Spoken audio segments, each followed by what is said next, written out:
যাওনি, আমার এ কাজ আছে, আমি চলে যাই। আর পিতার যে যখনই মানত করো, পিতা যদি তোমার কাজ করে, তোমার মানত পূরণ করে, তাহলে পিতারটা কেন দেরি হবে? জগতে হলে তুমি স্নান টান করে নতুন শাড়ি টাড়ি পরে আগে চলে যাচ্ছ, আর তোমার সাক্ষী হলে ও দিদি ভাই তুমি যাচ্ছ, আমার সাক্ষীটা দিয়ে দাও। কেন? তুমি তো সাক্ষী করছো, তুমি তো মানত করছো, তুমি যাও, তুমি পূরণ করো। সেই দাদা ভাইটার কথা বললাম না, আমার হাওড়ির ভাইটা মরে গেছে, আমার প্রচুর কষ্ট হয়। আমিও পিতার কাছে চাঁদ করছিলাম, প্রার্থনা রাখছিলাম। তো পিতা, আর তুমি ওর সন্তানকে সুস্থ করে দাও, তার তো জানা নেই, সে চলে গেছে, হয়তো আমার স্বামী স্ত্রীকে কত খারাপ ভাবছে।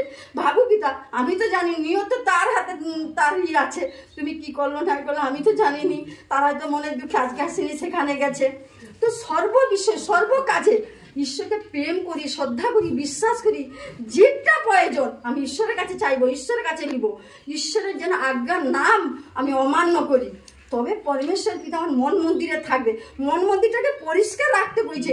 জগতের হায় দেখো না, সে কি করে ফুলটা, তার পেটে বাচ্চা আছে, ফুলটা কিনা গরুকে খেতে দিল, সে ফুলে, জগতের ফুলে হাত দিল, তার পেটে বাচ্চা নড়া বন্ধ হয়ে গেল বাচ্চা হবার টাইমে।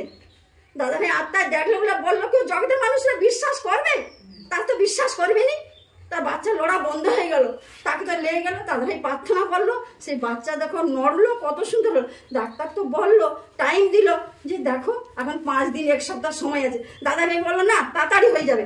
যা নার্সিংয়ে লেগে গেলো, ডাক্তার বললো না, এখনই ওটিতে তুলো, একে অপারেশনের বাচ্চা বাগাইতে হবে। তো পরমেশ্বর পিতা কত সুন্দরভাবে তার কার্য করে দিল। তা আমরা যেন দু নৌকা না পা দিই। লাভ নিতে হলে ঈশ্বরের কাছে। আগে জগতে ছিলাম, জগতের লোককে চিনছিলাম, এখন ঈশ্বরের কাছে আসি, আমার ঈশ্বরকে চিনবো, আমার ঈশ্বরের কাছে লাভ নেবো। সর্ব কাজে সর্ব বিষয় ঈশ্বর ছাড়া আমরা কিছু জানিনি।